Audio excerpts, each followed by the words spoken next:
2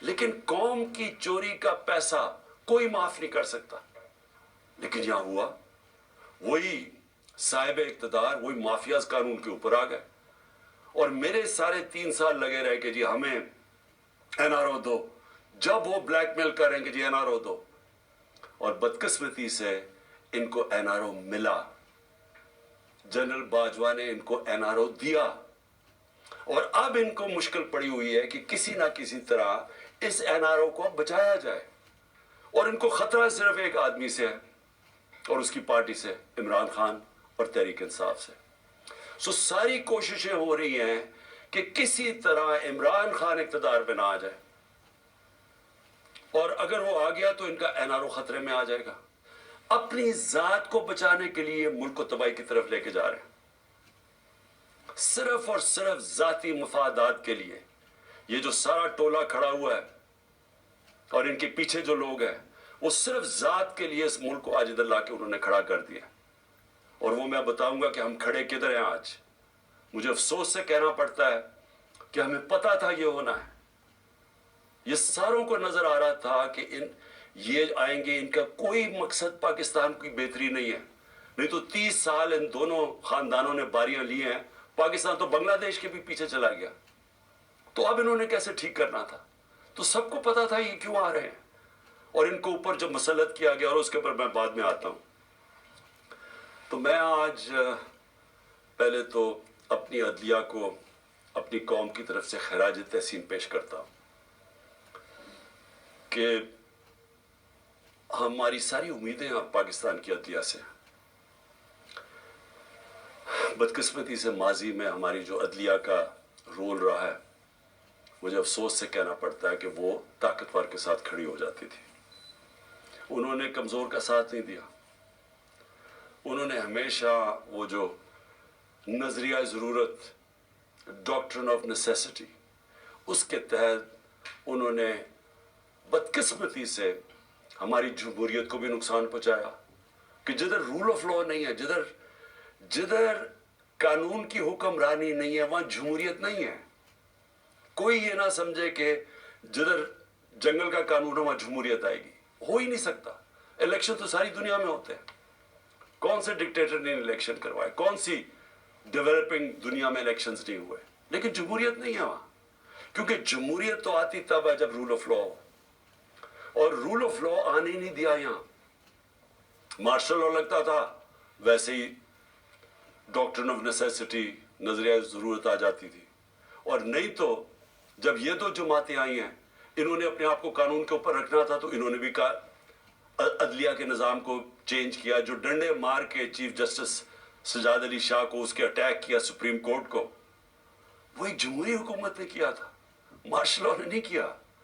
ان کو اتنا خوف تھا آزاد عدلیہ سے, کیونکہ یہ جب چوری کرتے ہیں تو یہ دیکھ ہی نہیں سکتے کہ اس ملک کی عدلیہ آزاد ہو جائے, کیونکہ چوری پکڑی جائے گی.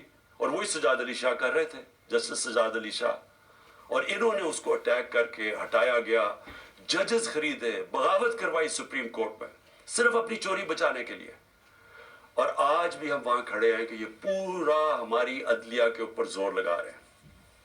ہر قسم کا اب یہ بلیک میل کریں گے, ہر قسم کی ان کی ایک ہی کوشش ہوگی کہ پاکستان کی عدلیہ پھر ان طاقتور کا, ان چوروں کا ساتھ دے.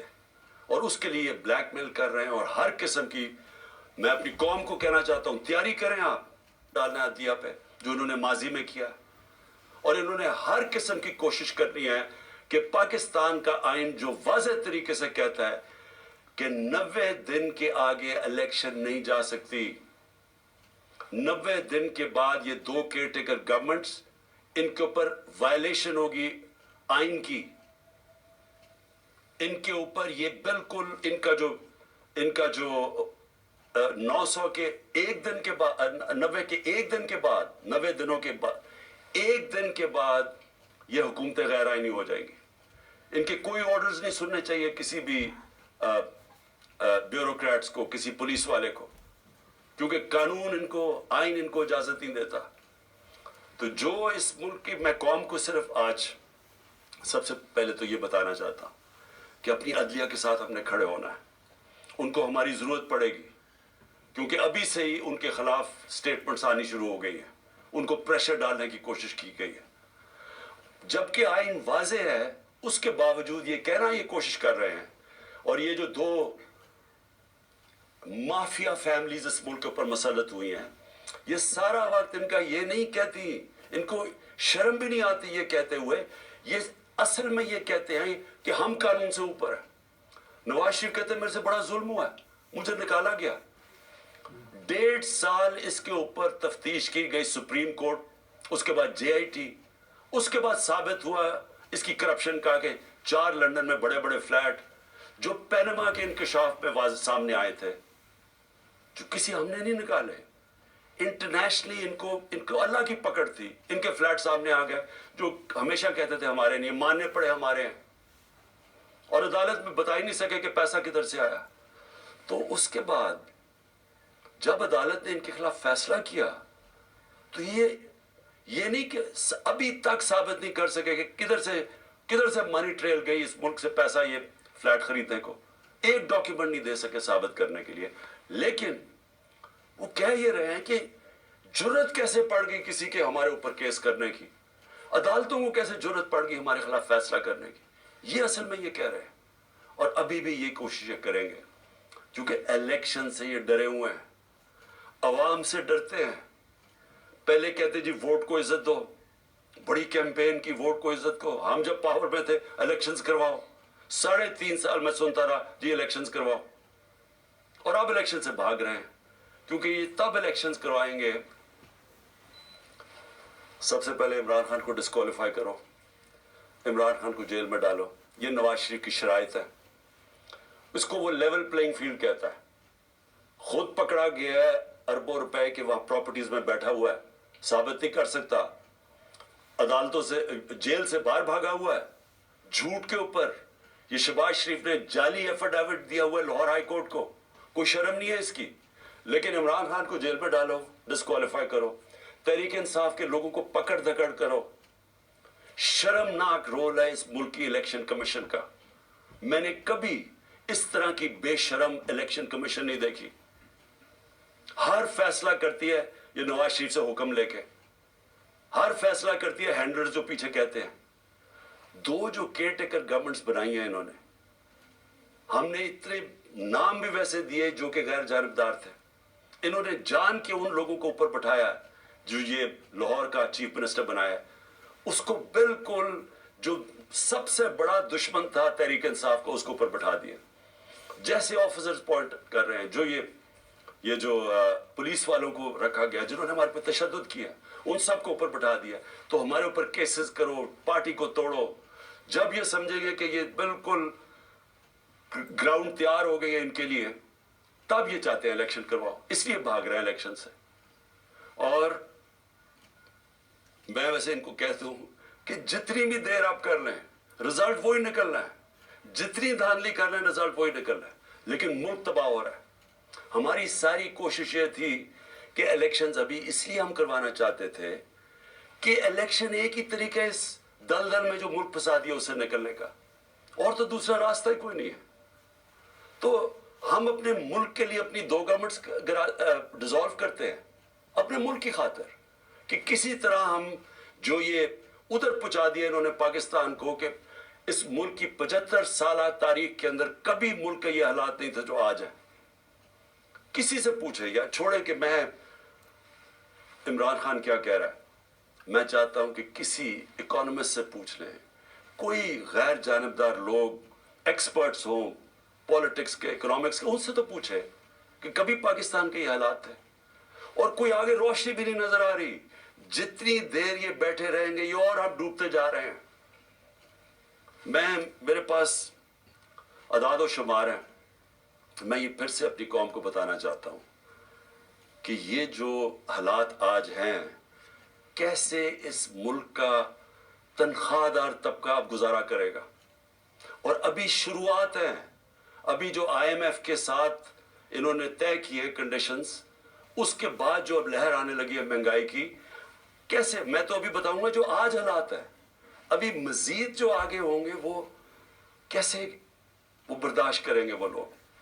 تو میں سب سے پہلے دوسری بات جو آج میں کرنا چاہتا تھا، ہمارے پرانے آرمی چیف، انہوں نے ایک صحافی کو ایک انٹرویو دیا اور اس نے پھر کالم بھی لکھی، اس میں اس نے 2-3 چیزیں ایسے کہی، تو میں صرف ان کے اوپر بات کرنا چاہتا ہوں کہ اگر ہمارے ملک نے اب اس دلدل سے نکلنا ہے تو پاکستان کو ایسے ہمیں چلانا پڑے گا جو اب تک ہم نہیں چلا پا رہے، اور اس کے لیے سب سے پہلی چیز ہوگی رول آف لا۔ جب تک ہم سب کو قانون کے نیچے نہیں رکھتے، جب تک آئین کے دائرے میں رہ کے ادارے اور لوگ کام نہیں کرتے، اس سے اب ہم نہیں نکل سکتے۔ میں پھر سے کہہ رہا ہوں، ایک ہے نعمتوں کا راستہ، وہ بالکل مختلف ہے، ایک ہے تباہی کا راستہ، اس طرف ہم نکلے ہوئے ہیں۔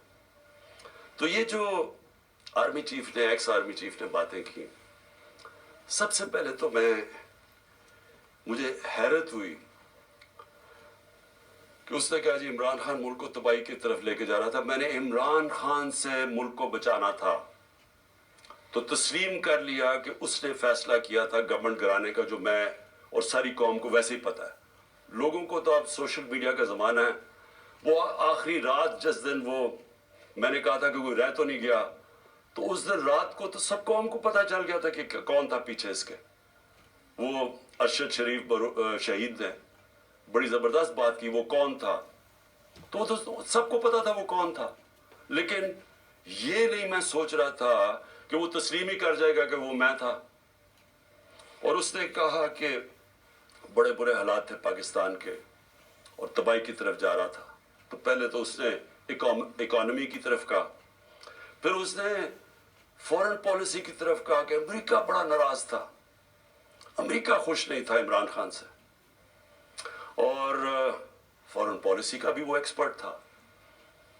پھر اس نے سیاست کی بھی کوئی باتیں کی، بڑا لمبی بات چیت کی، پھر وہ شوکت ترین کے اوپر کہہ دیا کہ اس نے اکانومی تباہ کر دی۔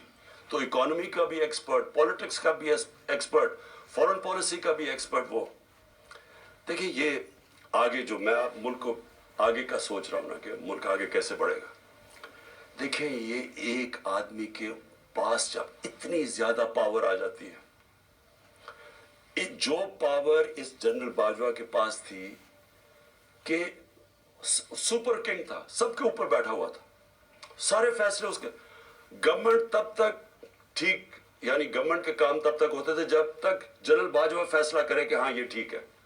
لیکن اگر میں عمران خان کہہ رہے کہ اس ملک پہ احتساب ہونا چاہیے، جو 30 سال سے ملک کو چوری کر رہے تھے، جن کے پرانے کیسز بنے ہوئے ہیں، سوائے شہباز شریف کے 2 ٹی ٹی کیس اور وہ جو اس کا ایف آئی میں مقصود چپڑاسی والا کیس تھا 16 ارب کا، اور ٹی ٹی کا 8 ارب، جو اوپن اینڈ شٹ کیسز تھے، ان کے علاوہ تو سارے پرانے کیسز تھے۔